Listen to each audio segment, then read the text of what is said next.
Folk tales are old, simple, and not too hard to remember.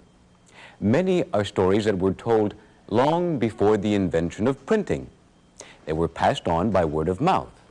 Now, if a story is repeated enough times, and if its meaning is lasting, it may be on its way to becoming a folk tale, even if it's make-believe, like the story you'll hear today. The Flea is a story from Spain. Spain, like other countries in Western Europe, has retained many of its customs and traditions of the past. Spain is famous for its beautiful old castles, which can still be seen on the hillsides and in the older cities. Today, many of the Spanish people live in large cities like Madrid and Barcelona. They live in modern homes and apartments, and life in the city is like life anywhere else. But the country life has not changed as much. Farmers live in small villages and towns and tend their fields much as they did in the days of long ago. The people still have a king. However, he is more like our president than the king in our story. The Flea is a tale that shows that people are very much alike all over the world because we like to laugh at ourselves and at others. We cook up explanations for things we don't really understand, and sometimes we just make talk about our everyday lives. Y ahora, escuchemos. Listen to the tale of the Flea.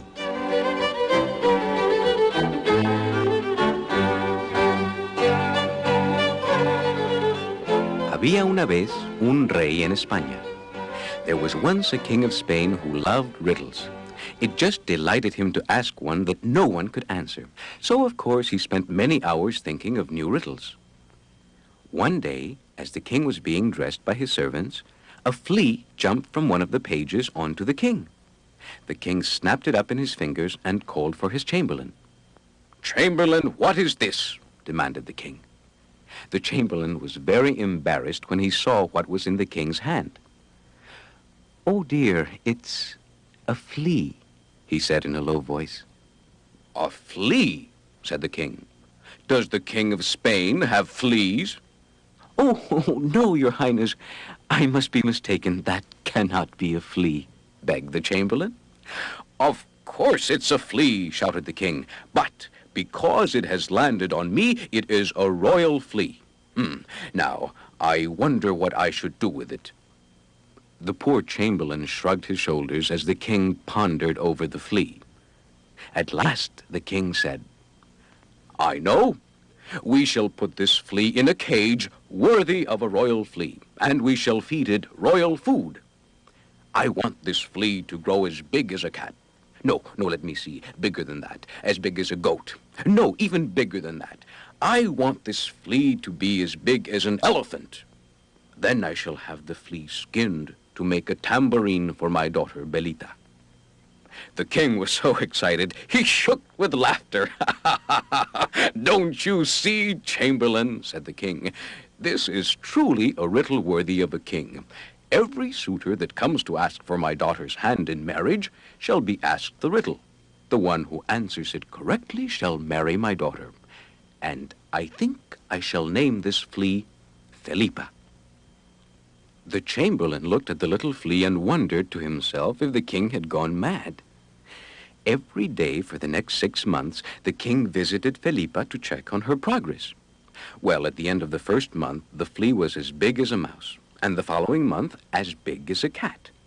By the 6th month, she was as big as a goat, and the king could wait no longer. He ordered that the flea's skin be made into a tambourine. Then he had the royal dance instructor teach Belita to dance with her tambourine. And the king composed a riddle. It went like this. "Belita, Felipa, they look so well together. Belita, Felipa, if you can only answer whether. What animal is Felipa? What animal is Felipa? If you can tell about Felipa, you then can marry Belita." Well, soon the king grew tired of this business, since no one could answer the riddle. Every day more young men arrived to waste his time. So the king commanded that any suitor who could not guess the riddle would have his head cut off. Of course, all of the suitors disappeared. Belita, it seemed, was destined to live the rest of her days as an old maid. At this time, far away in the Castilian hills, there lived a shepherd. He was young and handsome, but he was poor as the poorest beggar in all of Spain. One day, the shepherd thought to himself, "I have nothing to lose. Perhaps I should try to answer the riddle." So he said goodbye to his mother and his brother. His mother gave him a small pouch filled with cheese, and his brother gave him a walking staff. And then they sent him on his way. Well, the shepherd had not gone far when he heard a tiny voice shout, "Stop! Stop!" The shepherd stopped and looked around, and there on the ground was a small black ant. "Thank you for not stepping on me," said the ant. "I am very grateful." The shepherd told the ant he was on his way to the king's palace, and the ant immediately said, "Please take me with you. I have always wanted to see the king's palace." "But I can't carry you," said the shepherd. "How about your pouch?" said the ant. "I have cheese in my pouch," answered the shepherd, "and you would get it all dirty." "Oh, but I'll wipe my feet," said the ant, "and I promise not to step on your cheese." So the shepherd put the ant in his pouch and walked on. He walked all day, and in the evening he slept by a small stream. In the morning, when he awoke, he heard a small voice calling, "Help! Help!" The shepherd looked around, and in the stream in front of him he saw a mouse thrashing about in the water. He reached into the water with his staff and saved the mouse. Thank you for saving my life," said the mouse. "How can I repay you?" "There's no need for that," said the shepherd. "I'm on my way to the king's palace to try and answer the riddle. If I can't answer it, I shall have my head cut off. And if I do answer it, I shall be rich." "Well then," said the mouse, "can you take me with you to the palace?" "But I have no place to hide you," replied the shepherd. "You have a pouch," said the mouse. "But I have my breakfast inside the pouch. There's not enough room for you too." "If you ate your breakfast now, there would be plenty of room," begged the mouse. It was true, and the shepherd was hungry. So he took out the cheese and gave a small piece to the mouse and a smaller piece to the ant. And after they ate, they continued on their way. When the shepherd arrived at the palace, he became frightened, so he sat under a tree to try to regain his courage. "What's wrong?" asked the mouse. "The thought of losing my head is not very pleasant," said the shepherd. "Come on, we will help you," said the mouse. So the shepherd went up the palace stairs and said he had come to answer the riddle. When he saw the shepherd, the chamberlain gasped. "It's not too late to turn back," he said. But the shepherd was determined and was finally presented to the king. The king took in the sad sight of the poor shepherd and said, "A shepherd's life is better than no life at all." But the shepherd insisted on answering the riddle. So Belita danced, and the king repeated his riddle. "What animal is Felipa? What animal is Felipa? If you can tell about Felipa, you then may marry Belita." When the dance was over, the shepherd studied the tambourine carefully and knew right away it was not the skin of a sheep. "Can you guess what it is?" said the ant. "No, I can't," replied the shepherd sadly. "Quickly, let me out of the pouch. Maybe I can help," said the ant. The shepherd took the ant out of his pouch, and the ant crawled all over the tambourine. "There is no mistaking it," said the ant softly. "It is a flea." "Are you sure?" said the shepherd. "Absolutely," replied the ant. "Oh, stop muttering to yourself," said the king. "Quickly, answer the question." "Felipa is a flea," said the shepherd. Oh, the court was all in a flutter. I can't marry a poor shepherd, cried Belita. And you certainly shall not, said the king. But you gave your word, said the shepherd. It's just that you are so poor, said the king. How could you possibly care for my daughter? Instead, I will grant anything you wish. Just name it, and it's yours. Ask him to fill your pouch with gold, whispered the mouse. Well, then, I would like to have my pouch filled with gold, said the shepherd. That's easy enough, said the king. Quickly, bring some gold, he commanded. The chamberlain arrived with the gold, but the mouse had gnawed a hole in the bottom of the pouch, and the gold poured right through. The chamberlain went to get more gold, and then more and more, because the pouch was never full. Finally, the shepherd said, Enough. Now I am a rich man. I can support your daughter in any manner she wishes. And so it was the shepherd married a princess and lived a long, comfortable life. The mouse and the ant lived happily too, for the shepherd never forgot how they had helped him.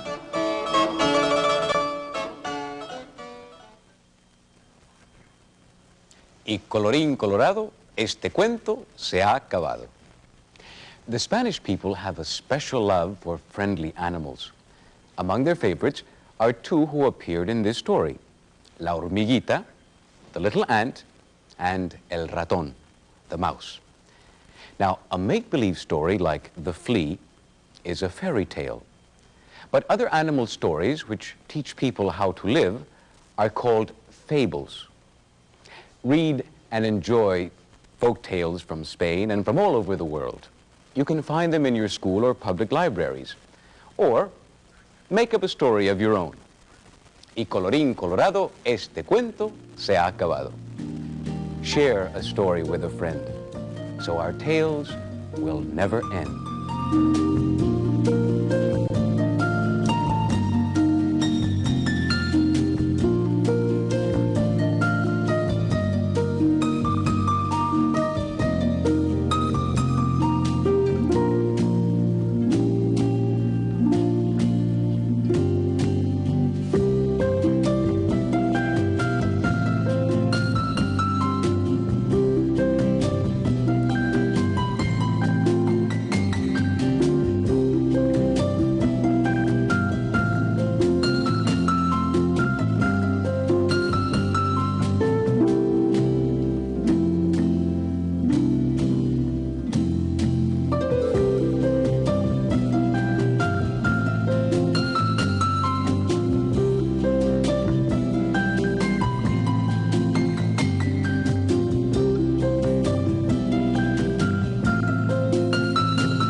The preceding program was funded in part by a grant from the Corporation for Public Broadcasting.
Today you will hear two stories.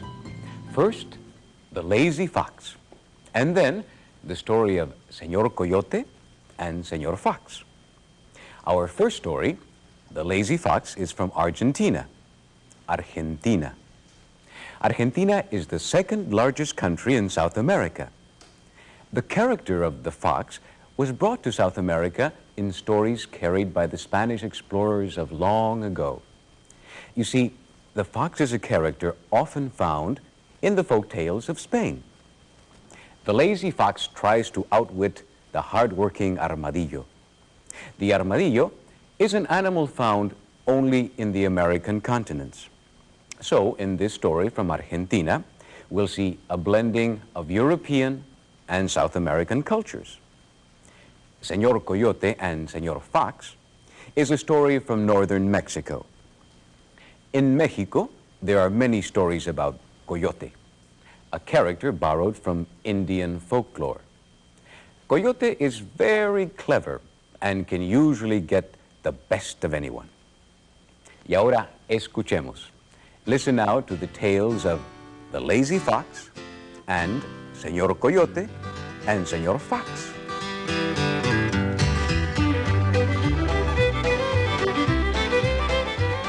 Once there was a fox who was very well known for the tricks he played on everyone.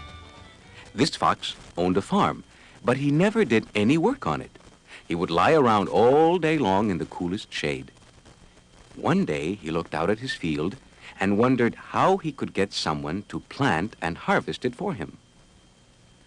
All day long that armadillo works in the hot sun on that rock patch he calls a farm. Why, it should be easy to talk someone so stupid into doing all my work for me. At the end of the harvest, I'll even give him a share, but just a small one. The fox hurried over to the armadillo's farm and found him working in the field. "Ah, good morning, Armadillo. How is it going?" called the fox. The armadillo looked up and said, "Not very well.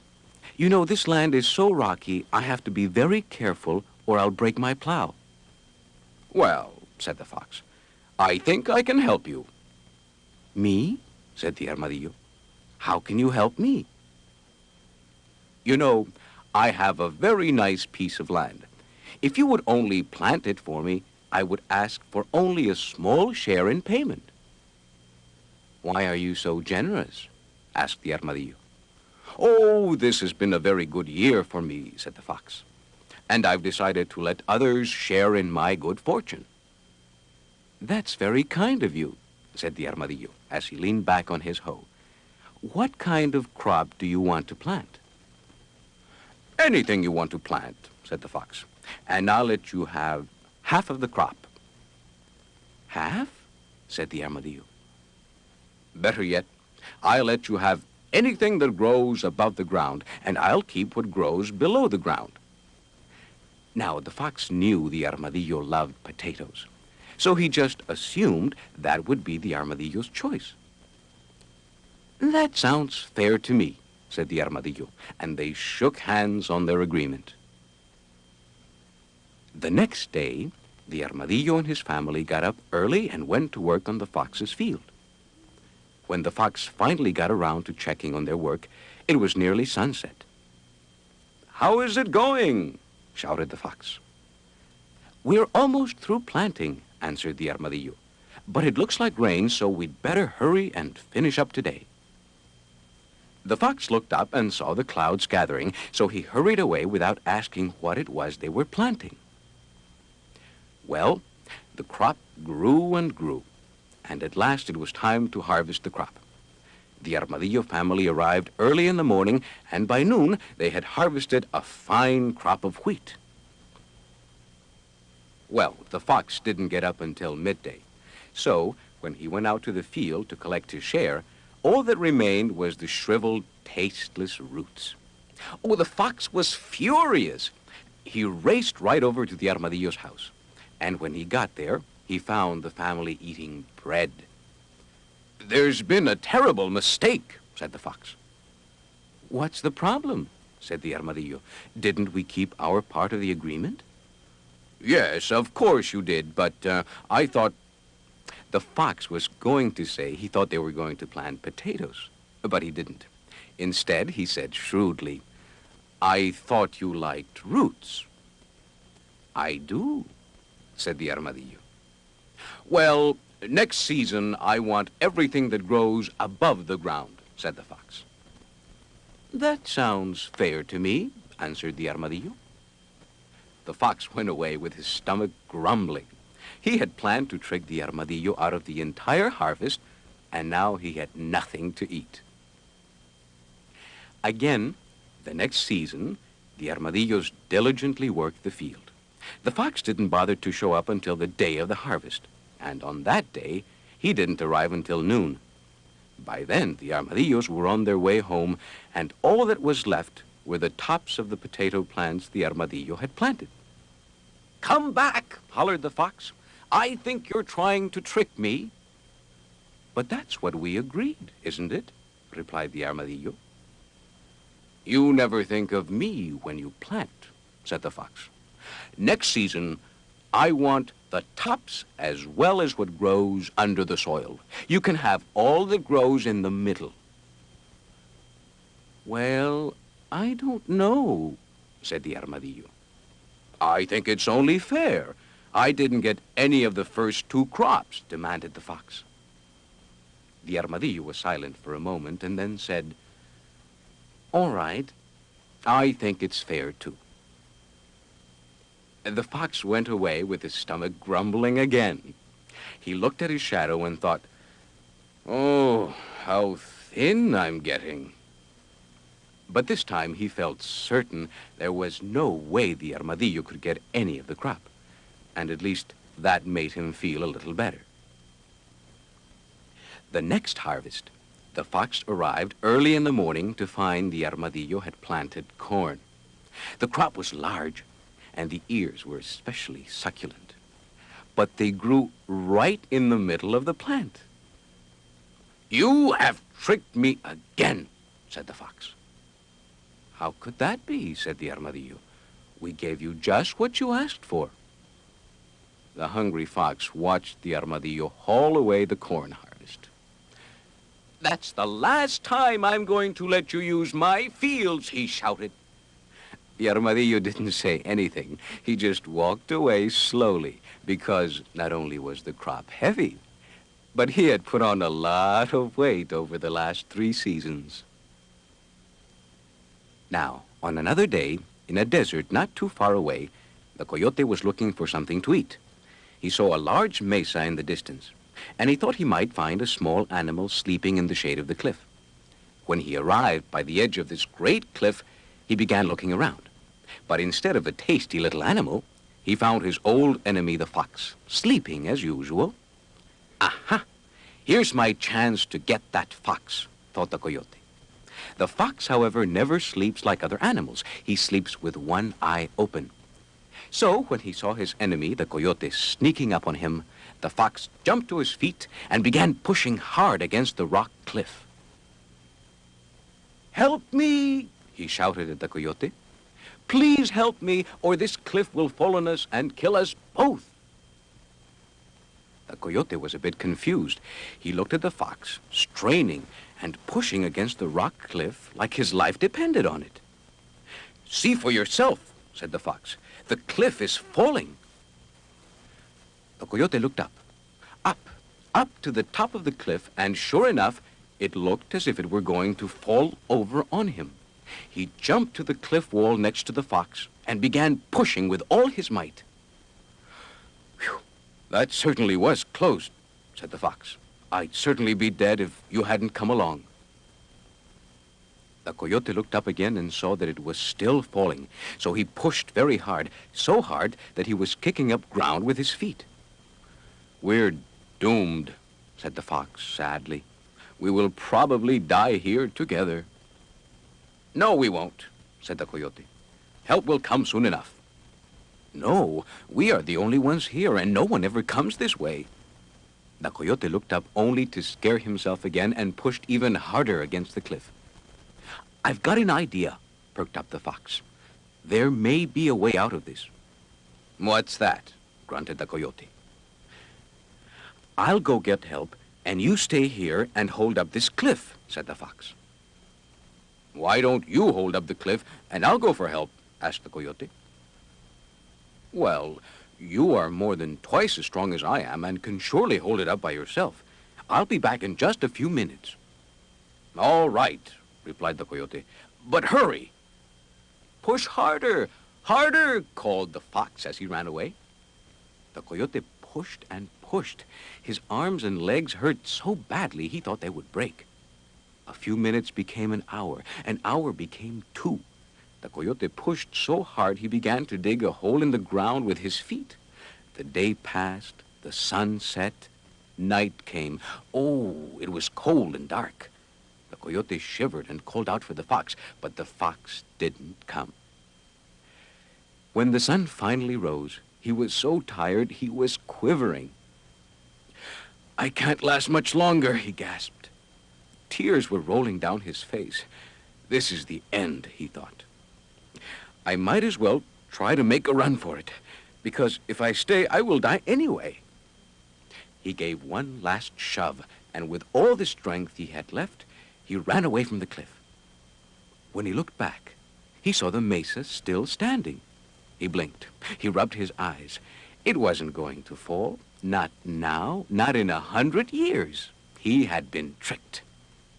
The fox was nowhere to be found. He was napping in some dark, cool place far away.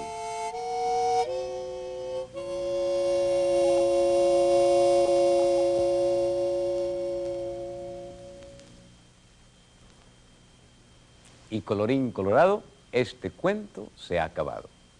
These are just 2 stories which have been translated from Spanish. There are hundreds of others. You can find stories from Mexico and Argentina and from all over the world in your school or public libraries. Read and enjoy the folk tales of the world. Y colorín colorado, este cuento se ha acabado. Share a story with a friend so our tales will never end.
The preceding program was funded in part by a grant from the Corporation for Public Broadcasting.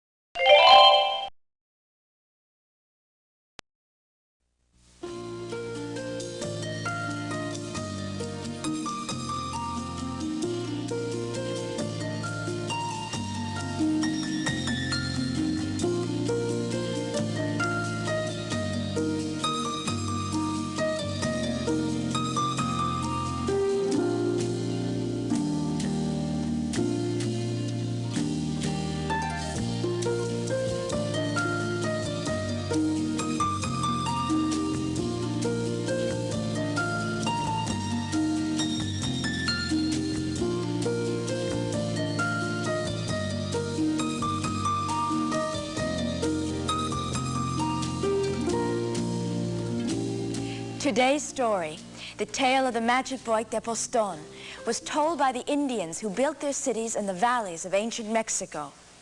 In Mexico, there are 2 huge mountain ranges, the Sierra Madre Occidental and the Sierra Madre Oriental.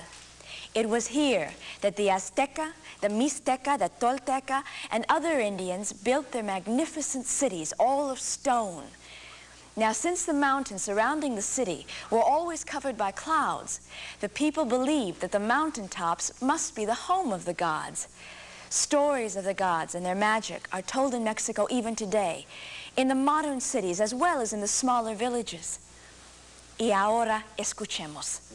Listen now to the tale of Tepoztlán.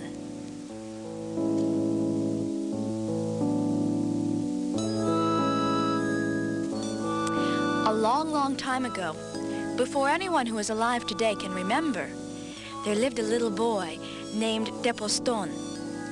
He lived with an old fisherman and his wife in a house by the river. Tepoztlán thought the old fisherman and his wife were his real parents, but his real father was a god who lived in a giant volcano high above the clouds. In those days, the gods had their jobs to do. They controlled the winds and made the rain fall at the right time so that the crops would grow. The gods discovered many things which they taught to the people. But one of the gods got tired of living in the volcano and decided it would be nice to have a wife and child. So, he came down from the fiery volcano to be with people. While stopping by a stream, he saw a beautiful girl picking flowers. And right away, they fell in love. So he gave her a green stone, and with that, they were married. After a while, she gave birth to a son. Now one day, the god decided he had to return to his mountain to make the rain fall and control the winds. This made his wife very sad, because the laws of her people would not allow a mother to keep a fatherless child. Well, before anyone could take away her child, she put him into a box, and around Tepoztlán's neck, she tied the smooth green stone given to her by the god, and she let him float down the river. And that is how the fisherman and his wife came to find the little baby boy. The box floated down the river and stopped in the shallow water in front of their house. Well, the fisherman and his wife were very happy, for they had wanted children for a long time and couldn't have any. "What shall we call him?" said the fisherman. His wife said, "Well, he has a green stone around his neck. You know, it reminds me of the green stones brought down from the mountains." "Then we shall call him Tepoztlán, the boy from the mountains." So that's how he got his name. Tepoztlán grew up strong and happy with his new parents. They loved him very much, and they took very good care of him. When Tepoztlán was 7 years old, the fisherman made him a bow with little arrows to go with it. "Now I will bring home all the food, and you can stay home and rest," said Tepoztlán. The old fisherman laughed. "You are just a little boy," he said. "But I can shoot anything I want," answered Tepoztlán. "All right," said the fisherman. "Shoot that quail over there." Well, Tepoztlán picked up his bow and placed an arrow to the string. He let the arrow fly in the wrong direction, but the arrow turned around in flight and killed the quail. "There must be a wind," said the old man. "That could never happen twice.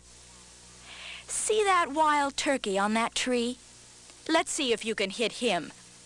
The old man knew it was impossible to shoot the turkey at such a long distance. But Tepoztlán fitted an arrow to the bow and again shot it in the wrong direction. Again, the arrow turned and the turkey fell dead. Well, from that day on, Tepoztlán did all the hunting, and the old fisherman and his wife stayed at home. He left before sunrise each day and returned just after sunset. And when the fisherman's wife asked him, "Tepoztlán, what do you do all day?" Tepoztlán would reply, "I have many things to do." Well, one day, Tepoztlán was walking along a trail when he heard some men talking about an evil giant that lived in the woods. The giant had to be fed a human being every spring. Each year, he went to a new village and demanded that someone be handed over to him, or he would kill everyone in the entire village. Well, the people were very scared of the giant, so they always obeyed him and selected someone to be eaten. Deposton also learned that this year it was the old fisherman's village's turn to supply a human being for the giant. When he arrived home, the old fisherman was very sad. There were only 3 people he could send: himself, his wife, or Deposton. Well, so of course he decided to go himself. The old fisherman did not tell Deposton about his decision. But when the people arrived to take him away, Deposton knew what they were there for. "I won't let you take him away," said Deposton to the people. "He's very old, and he won't make a good meal. I'm young and tender, and will be much more satisfying to a hungry giant." The old fisherman would not hear of it. "You are young and have your life before you. I am old. I will die happy knowing you are well." "But nothing will happen to me if I go," said Deposton. He begged and begged the old man to believe him. Finally, the fisherman agreed and told him he could go. Well, Deposton immediately began to build a fire by the river. "Watch this fire," he told the fisherman. "As long as you see white smoke, you will know I am all right. But if the smoke turns gray, it will mean I am in danger. And if it turns black, it will mean I am dead." He assured the old man and his wife that he would return, and he went off with the people. Now, on the way to the giant, Deposton stopped and picked up shiny black stones, the kind used to make arrowheads and knives. His pockets were filled with them by the time they reached the giant's castle. "What is this?" said the giant. "How am I to feed on such a tiny morsel?" Oh, the giant was huge. He was taller than 10 men standing on top of each other. "You bring me another," roared the giant. "I am little, but I taste very good," said Deposton. "Why don't you try me and see?" So the people brought in a large pot of boiling water, and Deposton very willingly hopped in. The people then put the lid on the pot and went away. The giant went to sleep as his meal cooked. A little later, the giant woke up and said, "Oh, I'm hungry. The boy is small. He must be cooked by now." But instead of a tasty little boy, there was a giant black leopard in the pot. The giant quickly put the lid back on the pot and went back to sleep. When he woke up later, he was hungrier than before. But this time, the giant very carefully lifted the lid. Well, inside the pot, there was a huge snake. The snake hissed at the giant. So the giant put the lid back on the pot and went back to sleep. The next time the giant woke up, he was so hungry he would eat anything. He didn't care what it was. He went over to the pot, took off the lid, and there was the little boy smiling at the giant. Well, this made the giant really angry. So he picked up the pot and swallowed all of its contents in one gulp. At that very moment, the smoke from the fisherman's fire turned from white to gray. Oh, the old woman cried, and the old fisherman moaned. "He's only a little boy. I shouldn't have let him go." Oh, but Deposton was all right. You see, the giant had swallowed him whole, and he was sitting in the giant's stomach. Deposton reached into his pocket and took out the stones he had collected along the way.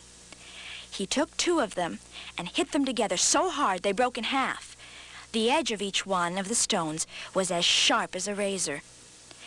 Deposton began to cut himself out of the giant's stomach. He cut and cut and cut. Oh, the giant groaned. "I think I have heartburn." And Tepostón kept on cutting and cutting.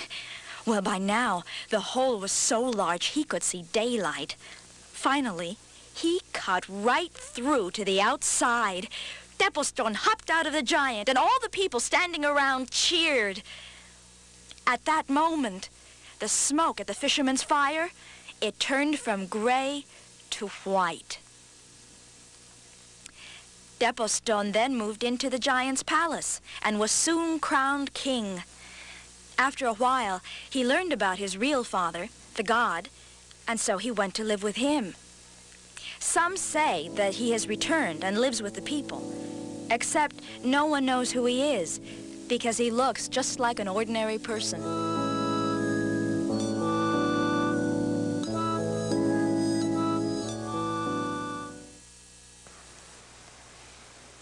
Y colorín colorado, este cuento se ha acabado. This story of Tepostón is just one of the many tales about the magic boy of the mountains. You can find others in your school or public library. Stories like how Tepostón hung the bells and the magic grocery store. Read and enjoy other stories from Mexico and all over the world. Y colorín colorado, este cuento se ha acabado. Share a story with a friend so our tales will never end.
The preceding program was funded in part by a grant from the Corporation for Public Broadcasting.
Our story today, The Tiger and the Rabbit, comes from Puerto Rico, an island in the Caribbean Sea. Puerto Rico is a Spanish name, which means rich port. Puerto Rico is a territory of the United States of America, and its people are United States citizens, but they have their own government. Now, the first people to live here were the Indians, called Arawaks. Later, Spaniards and Africans settled on the island. So today, Puerto Rico reflects the contributions of all three cultures. The Spanish heritage of Puerto Rico is seen in the language and customs of its people. Spanish is the main language, although many Puerto Ricans also speak English. The Tiger and the Rabbit is an animal story, and people everywhere love stories about animals. Stories from Spain tell about small animals that defeat mighty ones, and the little animal may be a mouse or an ant. But in Central America, it's often the rabbit. You see, the character of the rabbit was brought to Puerto Rico in the African tales of long ago. Y ahora, escuchemos. Listen now to the tale of the tiger and the rabbit.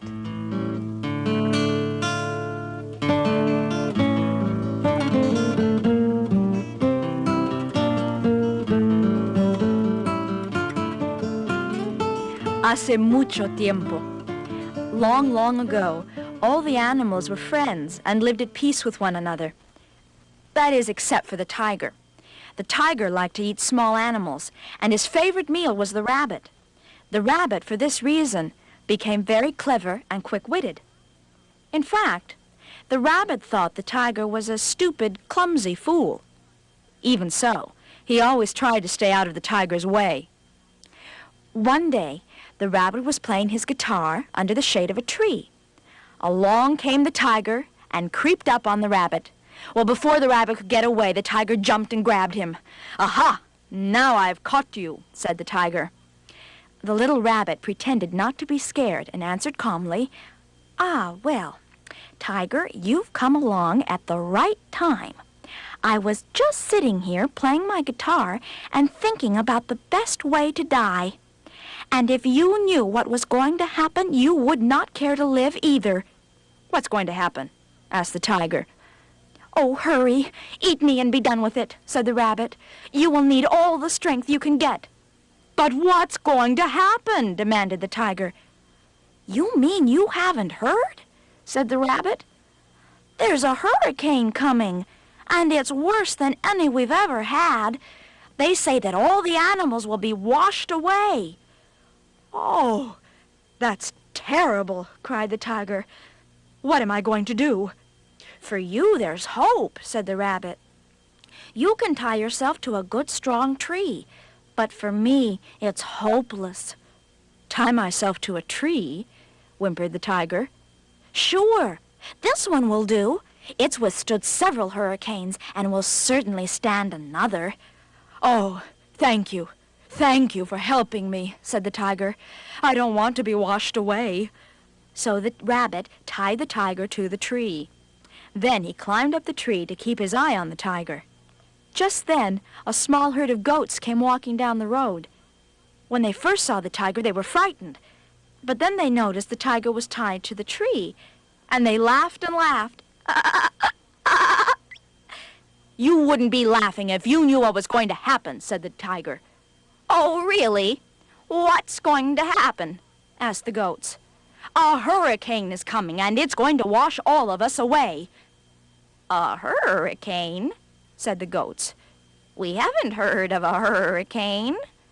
The goats talked among themselves, and finally said to the tiger, "We have come from the mountains and across the hills, and no one has mentioned such news. There's no hurricane coming." The tiger knew at once he had been tricked, and the sight of the fat little goats made him even more angry because he was hungry. "Well then, why don't you untie me?" said the tiger. But the goats just laughed and ran away. Well, what could be funnier than a tiger tied to a tree? Oh, the tiger struggled and struggled, but he only got more and more tangled. In a while, a monkey came by and saw the tiger tangled up in the rope. He called all his friends to come and see. "What are you looking at?" said the angry tiger. "You look very funny," said the monkey. "Why are you all tangled up in that rope?" "I've been trapped by a very evil creature. Let me go, and I'll tell you who it was so he won't catch you." "Oh, no. If I let you go, you will eat us up," said the monkey. "I've never eaten a monkey," lied the tiger. "I promise I won't eat you." Oh, the monkeys believed him and began to chew on the ropes. As soon as the tiger's paw was free, he grabbed the monkey. He was about to eat him when the rabbit called from above, "That's not the way to eat a monkey." "What do you mean?" said the tiger. The way to eat a monkey is to throw him in the air and catch him in your mouth, said the rabbit. Oh, anybody can do that, said the tiger as he threw the monkey in the air. Well, the monkey grabbed onto a branch, while the rabbit took his guitar and dropped it into the tiger's mouth. The poor tiger ran off into the forest, coughing and choking. Oh, the tiger was furious that he had been tricked again. He swore he would eat the rabbit if it was the last thing he did. Well, then one day, he saw the rabbit carrying some cheese near a river. "This is my chance. Now I'm going to eat you," he said. "Yes," said the rabbit, "but first, taste this fine cheese." Where did you get this?" said the tiger. "Oh, there's lots of it at the bottom of the river. If you tie a rock to your body, it will help you sink. There is much more down there than I alone can carry." More cheese," said the tiger. "I must have more." And he ran off to look for some rocks. "Leave some for me," called the rabbit. But the tiger had already tied several large rocks to his legs and jumped right into the water. The tiger sank down, down, down into the river and looked around, but nowhere did he see any cheese. Soon he ran out of air and started to struggle to get to the surface. But the rocks kept him down. Oh, he thrashed and pulled. Poor tiger, he swallowed water and choked. Finally, the tiger grabbed onto a branch, and he pulled himself to the surface. As he lay on the riverbank, he swore again and again, "Someday I'll eat that rabbit. Someday I'll eat that rabbit." A long time passed, and the rabbit stayed clear of the tiger. But one day, the rabbit was talking with the fox. "The tiger is the smartest animal in the world," said the fox. The rabbit only laughed. "The tiger is a fool," he said. "The tiger is so dumb, he would even let me ride him like a horse." "I don't believe that," said the fox. "I'll prove it to you," answered the rabbit. "I'll come by your house and make the tiger rear up just like a horse." Well, one Sunday, Fox was entertaining Tiger at his house. The two ate until they were full and satisfied.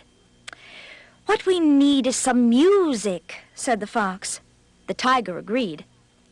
"Since you provided this excellent feast, I'm going to get the best guitar player in the area to come and play for us." Well, the best guitar player in the area just happened to be the rabbit. The tiger, having forgotten about his promise to eat the rabbit, went to get him to play his guitar for them. Well, when the rabbit saw the tiger at his door, he hid under his bed. "Rabbit, rabbit," called the tiger, "my friend the fox is having a feast, and we need the best guitar player in the area to play for us." The rabbit called back in a very weak voice, "I cannot come out. I'm very sick." "But you must come. I've given my word to the fox. Besides, I'm so full right now I couldn't eat you if I tried. Please, you must come." Well, the rabbit thought of a way to prove to the fox what a fool the tiger really was. He wrapped a handkerchief around his head and used a stick as a cane.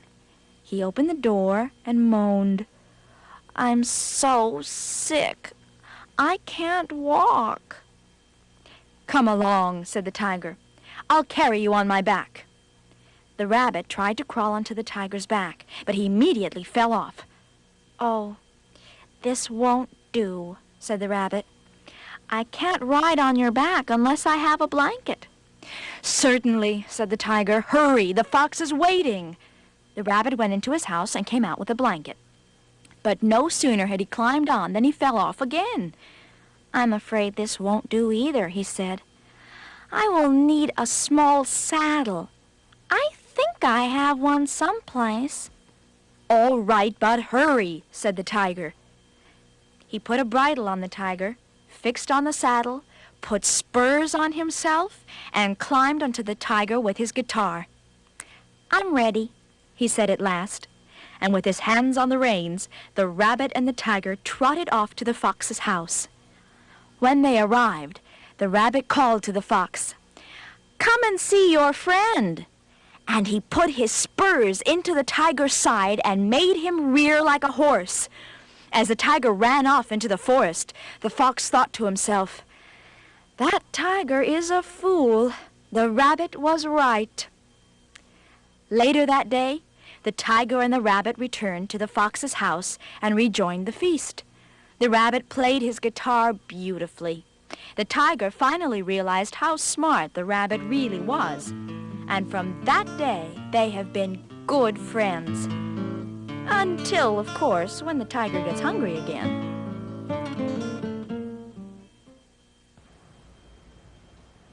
Y colorín colorado, este cuento se ha acabado. This was one of the stories from a book called The Tiger and the Rabbit and Other Tales, collected by Pura Belpré. You can find it in your school or public library. Read the tale of Nangato, the cat, and La Hormiguita, the little ant. Look for these tales from Puerto Rico and stories from all over the world. Y colorín colorado, este cuento se ha acabado. Share a story with a friend so our tales will never end.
The preceding program was funded in part by a grant from the Corporation for Public Broadcasting.